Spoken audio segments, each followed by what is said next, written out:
French Shalom and greetings to you all. Now we have a full moon this weekend.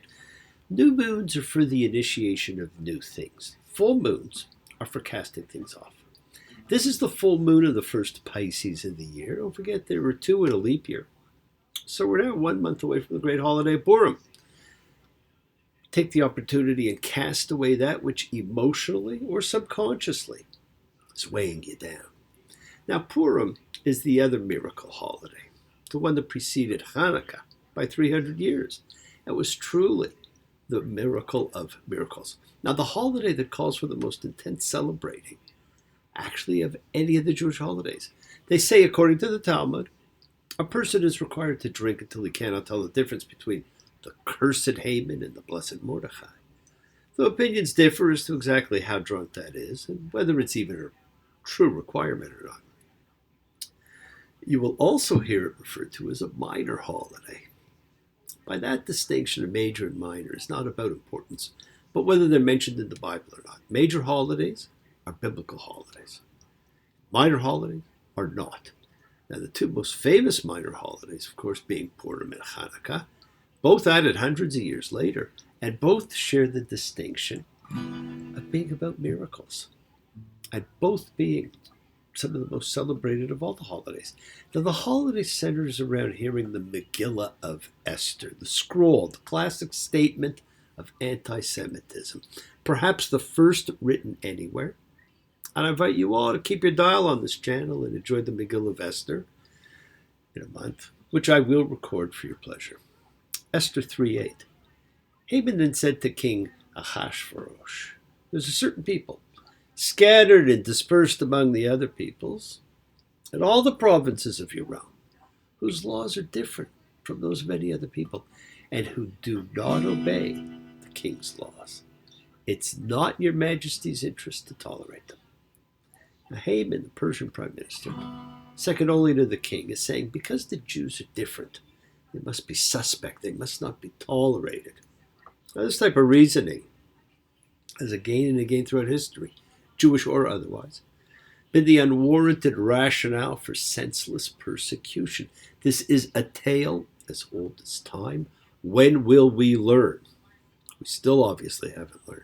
The names are all well-known names. The king of the book of Esther, King Ahasuerus, is King Xerxes of Persia, a well-known historical figure.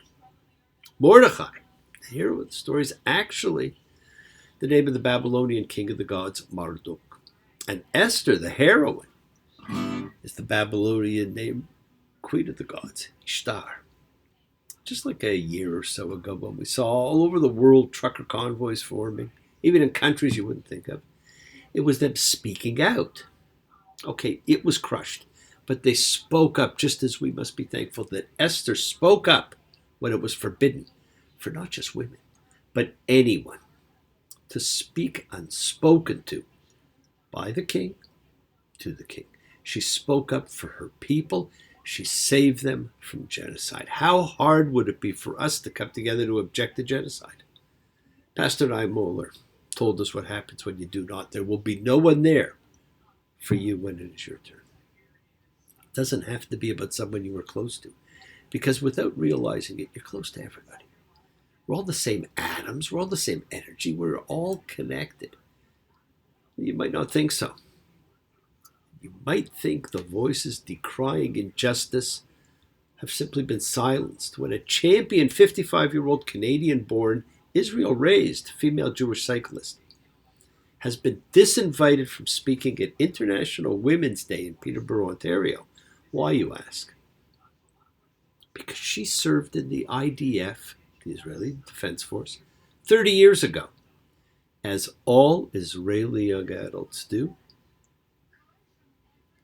because the people who are putting this on wanted to ensure the event was a safe space. Where was the safe space on October 7th?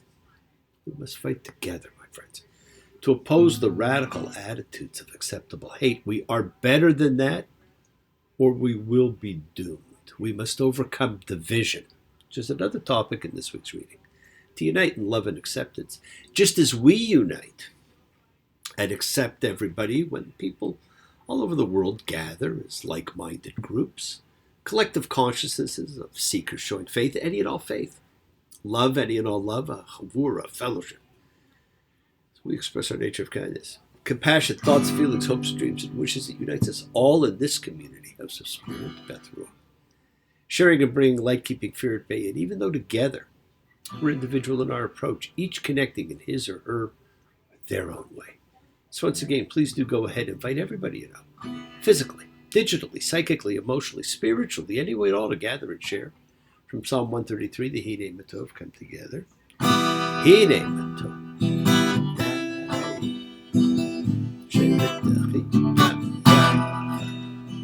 Hine Matov.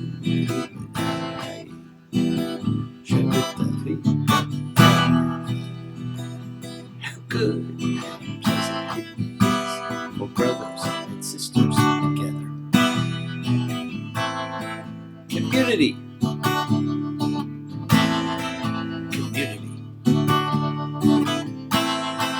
Community.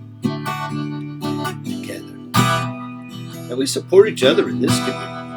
So let's all spread love, goodwill, and fellowship to the world. Remember, friends, this is you setting aside just a little bit of sacred time in your sacred space to honor and converse with whoever, whatever you happen to believe in, because we all believe in something. It is a part of your intention, your kavana, that you put out to the universe. It's your goodwill. Goodwill and intention are the roots of what you control, of what you correct. Your intention sets in motion everything that occurs in your lives, my friends. So let's take some time now. Let's use that intention. Let's send some of that goodwill, some light, some healing, some renewal energy out to whoever you know that needs it. Healing and renewals for everybody. It flows through space, finding those in need. So send it out for those you know, for the souls and spirits of everybody you love. Think of whoever that needs healing and renewal and love, or just plain goodwill. Focus on them. Call their names. It's not just for people. It's for our pets. It's for the earth. It is the healing of the world. The tikkun olam, that's part of our spiritual genetic makeup. Part of the healing of the world. That's what we said, thoughts and energy for health and renewal and goodwill for everybody. You don't have to be sick. It's for those in our hearts and our minds. So let's all send energy out for the people in need everywhere. Special thoughts and prayers for those in need of assistance, and certainly for those hostages still being held senselessly. We pray for those who need prayer. We don't have to know them. We want health, recovery, good life for everybody around us. For Kathleen, Mina, for Lucy, Maria, for Marilyn, Charles, for Shelley and Gloria, for Sharon and Lisa, for Howard, the Cardinal, for Barbara and Pam, for Joel and Andy and Terry, still finding his way, for Linda and John, Maria, Doria, for Teresa, for Johnny and Fern, for Ronnie, for Connie, for Luke and Kay, for Nina and Danny, for all those suffering and in need. Let's not forget to include the familiars of our lives. All of our sacred animal friends. Everywhere. For everybody you know in need, for the whole world, for the bee. Friends, it is the kindness, the healing wishes, the goodwill and love we all send out. It just circles the world, finding those in need. So thank you, each of you, for all you do, for all you care, because the world is a world of spirit. And spirit, my friends, never dies.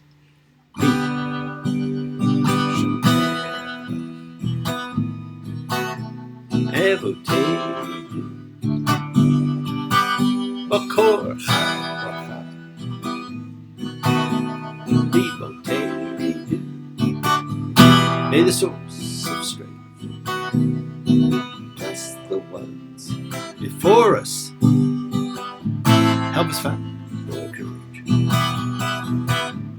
Make our lives a blessing. The renewal of body. The renewal of spirit. Let us say, Amen. Yishberach, let us all have our spirits renewed, because this is the great prayer for healing, in which we call upon God to heal as He has healed before. Yishberach, may He who blessed. All healings and blessings, my friends. Let's all send and receive healing and renewal energy in our efforts to love, to share, to care, to grow. Now this week we're going to read tetzavah, you shall command, which we find out more details about the accoutrements of worship that we read about. We see a new class formed, another distinction. We're going to read about the oil for the lamp, the priesthood vestments, the great breastplate of Aaron, the ordination of the priests, the altar of incense, and of course the mysterious Urim and Thummim. Again, there are the things we know from history, mystery, and imagination. But are these necessary? What really counts? Now, they serve a purpose in ritual and observation, but these are more things that show division and separation in many ways. You recognize a priest by his vestments. There's a special oil for the lamp, special incense. This book is more the story of separation. Why do we read of these things here? It's actually kind of a filler part. We've heard a little about the things people are to make, and this is a continuation, but it is setting a scene to prepare for Moses' 40-day journey up the mountain to receive the tablets of law, which is coming up in the next week or two. Now, these incredible objects we read about do not become idols. They're not worshipped for what they are. They are emblems of the unification of science and art, intellect and emotion, signs of honor of the deity who gave you freedom. Exodus 28:2. You shall make holy clothes for Aaron your brother, for glory and for beauty. Beauty inspires. Building beautiful places for the practice of religion is a valuable thing. We have to recognize the value of art and beauty. The building, the priest's clothing, the music, the smells, the taste. Religion is not the enemy of the senses. It's the incorporation of them all. Just look at the description of the creation of the incense. Some of our greatest spiritual adventures are those accompanied by sensual participation. What do people do when they honor the Sabbath? Regardless of the religion they practice, they light candles to engage our sense of vision. They wash their hands, have a taste of wine, a taste of bread, burn some incense. These are the engagements of our senses. We are sensual beings. Exodus 28:9. You shall take 2 onyx stones and inscribe the names of the children of Israel on them. 6 of the names on one stone, the names of the remaining 6 on the second stone, according to their birth order. And you shall make a breastplate of judgment, designer's work. You shall make it like the work of the ephod. You shall make it gold, blue, purple, and scarlet woven linen. It shall be square when doubled. Its length the span, and its width the span. You shall put a mounting of stones in it, 4 rows of stones. Row of carnelian, topaz, emerald, the first row. The second row, a ruby, sapphire, diamond. The third row, jacinth, an agate, amethyst. And the fourth row, beryl, an onyx, and a jasper. They shall be set in gold in their mountings. The famous breastplate. And you shall put the Urim and Thummim in the breastplate of judgment, and they shall be on Aaron's heart when he comes in front of the Lord. And Aaron shall carry the judgment of the children of Israel on his heart in front of the Lord always. These special items are mentioned just 4 times in the Torah. We just do not know what they are. All we know is it was possible to ask questions of God and get a direct answer. This was done through a priest, not a prophet. It was a mechanism other than prophecy to learn the true will of God, and is known as a practice only in Israel's earliest era. Kind of like an ancient 8-ball. Now, we know that. We're amazed by it. And we're amazed by the famous golden menorah, but less known is the special oil for that menorah and the actual instructions for the Ner Tamid, the everlasting light, which happens to be seen in every synagogue and church the world over. Everlasting, that its truth shall burn for eternity, but not that it, as a fire, never go out. That's a misnomer. It was to be lit every evening and burn through the night. We think it meant always on, but that's not how the definition of everlasting was. It was to be a beacon of hope, a light of life and love during dark and troubled times. When you're weary, feeling small, when tears are in your eyes, I will dry them all. I'm on your side when times get rough and friends just can't be found. Like a bridge over troubled water, I will lay me down. Like a bridge over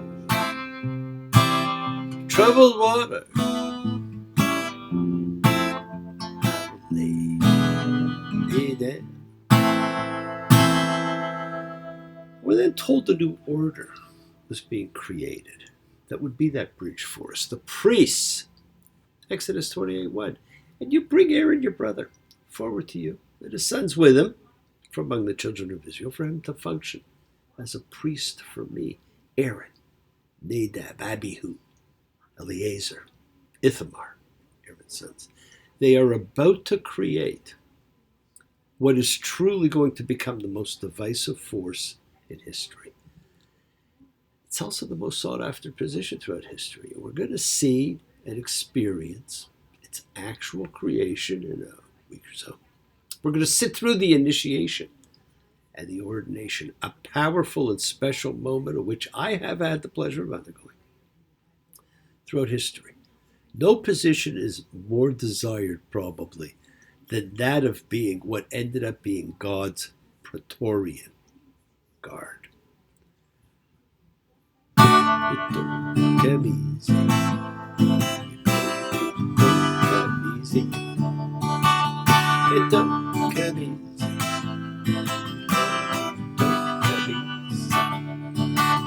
Gotta pay your dues if you want to suppose. It don't come easy. Don't have to shout. Leave about even get easy. Forget about the past and all your sorrow. Future won't last. It will soon be over tomorrow. Now, membership to this elite group was never easy. Yes, my friends, the world is sacred, and so is everything in it. Express your love, express your gratitude, light a candle, make a wish. Celebrate your life and the lives of those you love. Share your feelings with them. Live free, be free, honor your freedom, be well, be happy, be blessed. Share and honor the light. Live in the light and continue to shine. Continue to send everybody you know goodwill and love. Pray for peace and freedom for everybody. And end to terror and hatred, because remember, friends, we're a community. We learn together. We celebrate with each other. We love each other. We share this ride together, men and women equally. Let's all send out love, not fear. Send out peace, harmony, goodwill, and healing to all who need it. So many do. And please do learn to forgive and learn to love. Open your hearts. Honor the relationships of your life and tell those that you love them. It doesn't hurt. Examine your intentions. Use them to imprint your will on the universe, because we set in motion all that happens in our lives. It is our intention, our kavana, our cause, our effect. It's all linked. You have the time to forgive and be forgiven. You have the knowledge of what's good and bad. So acknowledge what you have done wrong to yourself, to God, to any person you've wronged. Ask forgiveness. Do so with sincerity, accountability, vulnerability. Forgive those who've hurt you as you learn to be forgiving and compassionate, because the secret of forgiveness, compassion, and peace is acceptance. Can you accept yourself, other people in the world just as they are? Can you accept life as it is without trying to control it? Because if you do, you can experience the peace that acceptance brings. So keep on dreaming, my friends. Keep on being, keep sharing, keep shining, keep teaching. Keep spreading joy and goodwill. Do not follow fear, follow love. It's always in front of you. Work to be present in the body. Expand your heart. Quiet your mind. Because the deepest source of your real power lies in your consciousness, in your ability to be mindful, to be aware, to be present in all life circumstances. Love with the heart, because we're all part of a greater whole. Embrace love, not fear. Forgiveness, not anger. Be there for someone, because someone will always be there for you, whether you know it or not. Continue to explore faith and belief, what they mean to you, and never accept shame as a natural state, because whatever you feel, others have felt. Whatever you've experienced, others have too. We share together. We learn together. We help each other because we're each of us trying to find love and acceptance and support. We all have or could have that special someone in our lives, so find them. Tell them what they need, because you are never alone on your journey. Keep forgiving those you need to forgive, and keep asking forgiveness from those you need to ask forgiveness of. Listen to the voice of God as he, she, it, them, they, whatever, talks to you. And if you have difficulty hearing that voice or seeing his angels, which are surrounding you all the time, think of the love you have. It is one of the greatest miracles we all have. It is the great dance of life. Shall we dance? On a bright cloud of music, shall we fly? Shall we dance? Shall we then say goodnight and meet goodbye? Or perchance, when the last little star has left the sky, shall we still be together with our arms round each other? You will be my new romance. On the clear understanding that this kind of thing can happen. Shall we dance? Shall we dance? Shall we dance? Thank you for joining me, my friends. Enjoy the dance of life. And I'll see you all next week. Shabbat shalom and blessings to you all. Take care. Bye.